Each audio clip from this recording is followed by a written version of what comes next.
Good morning to all students. Today we are going to see the practical regarding industrial drives and control 316330, and the name of practical is practical number 14, speed control of DC motor using the PLC. So basically what we are going to do, we are going to study regarding the speed control of DC motor by using PLC. By using PLC, how we are going to manage the speed, how we are going to be control the speed. And for that reason, we have total two kits are available and one setup is available. This one is the kit which consists of the PLC in it. This one is the kit which consists of the drive system in it, by using which we are able to control the speed of the motor. And this is the DC motor which is connected here. So basically आपण काय करणार आहे, हा आपला PLC module for DC motor speed कंट्रोलचा trainer kit आहे. हा kit आपण बघू शकताय. आणि हा सेकंड जो किट आहे तो किट आहे PLC based DC motor speed control सिस्टीमचा किट आहे.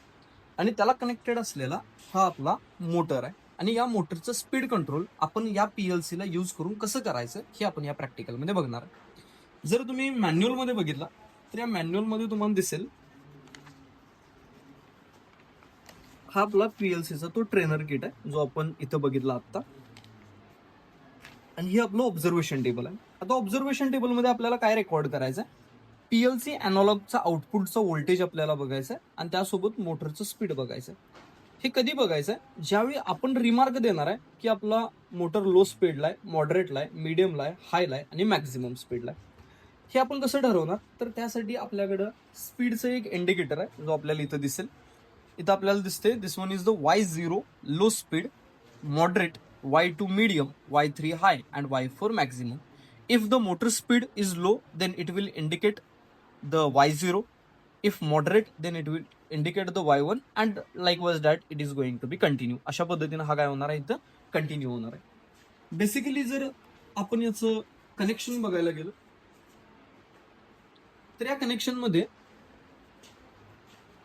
इथं जर बघितला तर PLC विथ एक्सपान्शन मॉड्यूल आपल्याला दिलाय. Supply for external interface. Supply for external interface म्हणजे काय, एक्सटर्नली हा आपण सिस्टीम पूर्णपणे कनेक्टेड केलाय आणि याचा जो बेस प्रोग्राम आहे या PLCचा त्याला यूज करून आपण हे प्रॅक्टिकल करायचंय. इन केस सपोज जर या PLCला आपल्याला प्रोग्रामिंग करायचं असेल तर त्यासाठी आपल्याकडे दुसरं सुद्धा हे वायर अवेलेबल आहे ज्या थ्रू RS485 पोर्ट तर आपल्याला हे अशा पद्धतीने कनेक्ट करायला लागेल. आणि याचं जो दुसरा एंड आहे तो USB केबल आहे. याला आपल्याला डायरेक्ट कम्प्युटरला कनेक्ट करायला लागेल आणि थ्रू कम्प्युटर आपण याचं जे प्रोग्रामिंग आहे हे चेंज करू शकतो. प्रोग्रामिंग चेंज करू शकतो इन द सेन्स काय, आपला लोचा स्पीड किती असायला पाहिजे, मॉडरेट, मीडियम, हाय आणि मॅक्झिममचा स्पीड किती असायला पाहिजे हे आपण काय करू शकतो, इथं इंडिकेट करू शकतो, आपण ते ठरवू शकतो. तर आपण आता एक्सटर्नल इंटरफेस यूज करायला लागलोय म्हणून हा जो स्विच आहे तो आपल्याला एक्सटर्नलला ठेवायला लागेल, इंटरनलला ठेवायचं नाही. याला ठेवायला लागेल आपल्याला एक्सटर्नलला. कनेक्शन जर बघितलं तर याचा जो 24 व्होल्टचा पॉझिटिव्ह सप्लाय आहे तो आपण इथं डायरेक्टली 24 व्होल्टच्या पॉझिटिव्हला कनेक्ट केलाय. इथला जो ग्राउंड आहे तो डायरेक्टली इथल्या ग्राउंडला कनेक्टेड आहे. अशा पद्धतीने याचं एक कनेक्शन आहे. दुसरं कनेक्शन आहे इनपुट टू PLC पासून या किटच्या इनपुट टू PLC पर्यंत आणि आउटपुट फ्रॉम PLC पासून या किटच्या आउटपुट फ्रॉम PLC पर्यंत. याचं कुठल्याही पद्धतीचं क्रॉस कनेक्शन होता कामा नये. त्यासाठी आपण काय केलंय, वेगवेगळ्या पद्धतीचे पिन सेट इथं आपण यूज केल्यात. जर तुम्ही याला बघितला तर तुमच्या लक्षात येईल इथे नंबर ऑफ पिन्स जे आहेत ते जास्त आहेत ॲज कम्पेअर टू दिस. तर क्रॉस कनेक्शन होऊ नये म्हणून अशा पद्धतीने आपण केलेलं आहे. याला आपण कनेक्ट करून घेऊया.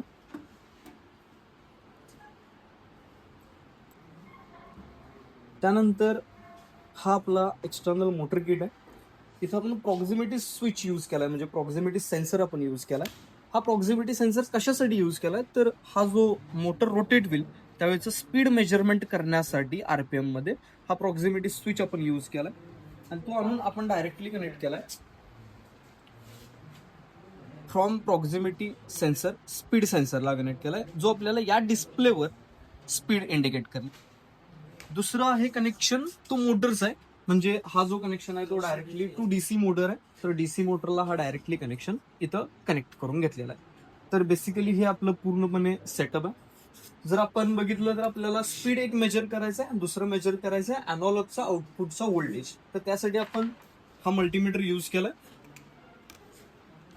मल्टीमीटर आपण इथं सेट केलाय 20 व्होल्ट डीसी ला आपण सेट केलाय. Now I am going to connect it for positive to positive and then negative to negative. Okay, so this is the connection of your PLC module for the purpose to control the speed of the DC motor. Now I'm going to start this. First of all, switch on this kit, then switch on to this kit also. Okay, so it is going to be indicate us that now the speed which is available is low. Why? Because speed is 0. So now the speed is going to be indicated as a low and indicates for Y0. Likewise, the same indication is available at the PLC output. It is also indicating us Y0. Now if I am going to increase, so voltage is also 0 and your motor is in the rest condition. Now if I'm going to increase the P1, which is the input and output from PLC, just I'm going to be increase it slightly, and you can get that now I am also at the point of the low voltage, but I have some of the speed, and that speed is 234 volt, through 235 RPM, and voltage is 2.83 or 84, and now my motor is in the running condition. Through proximity sensor we are sensing the speed of this motor. Okay, so now I have to record this first of all. So as per indication, the voltage is 2.84 and motor speed is 235 RPM, and it is for low speed. So for the purpose to take the reading of moderate, I am going to just increase this potentiometer P1, and when the moderate is going to be indicated, I will be stopped there. Okay, now it is indicating Y1, that is the moderate, and same indication is available at the PLC output. जो indication आपल्याला कंट्रोलरला indicate करायला तोच आपल्याला PLC आउटपुटला पण दिसायला. आणि या पोझिशनला आपल्याला चेक करायचं आहे की इथं स्पीड किती आहे. तर स्पीड आपल्याला दिसते 370 RPM. तर मोटर स्पीड मी लिहितोय 370, आणि व्होल्टेज जो आहे तो आहे 4.14. Okay, now also my motor is in the rotating condition, and continuously it is going to increase its speed. Why? Because I am going to increase the input and output from PLC. मी काय करायला लागलोय, इथं पोटॅन्शिओमीटर increase करायला लागलोय. मी काय करतोय, पोटॅन्शिओमीटर जो आहे तो इथं इन्क्रीज करतोय, आणि पोटॅन्शिओमीटर इन्क्रीज केल्यानंतर माझा स्पीड सुद्धा वाढतोय, आणि तो आपल्याला इथं सुद्धा इंडिकेट करतोय. मी आता जातो मीडियमला माझा जो स्पीड आहे तो 496 आहे, आणि व्होल्टेज जो आहे तो 5.30 आहे. परत मी इन्क्रीज करतो Y3 600 अप्रॉक्सिमेटली 600 म्हणजे 595 96 पर्यंत 99. ओके, 599 आपण घेऊ शकतो. 599 पर्यंत आपल्याला हाय स्पीड भेटतोय, आणि त्याचं व्होल्टेज जो आहे तो 6.31. Okay, so it is at the point of the Y3 high, and this is also indicating us Y3, which is nothing but the high speed. Okay, so last reading maximum साठी आपण जातोय.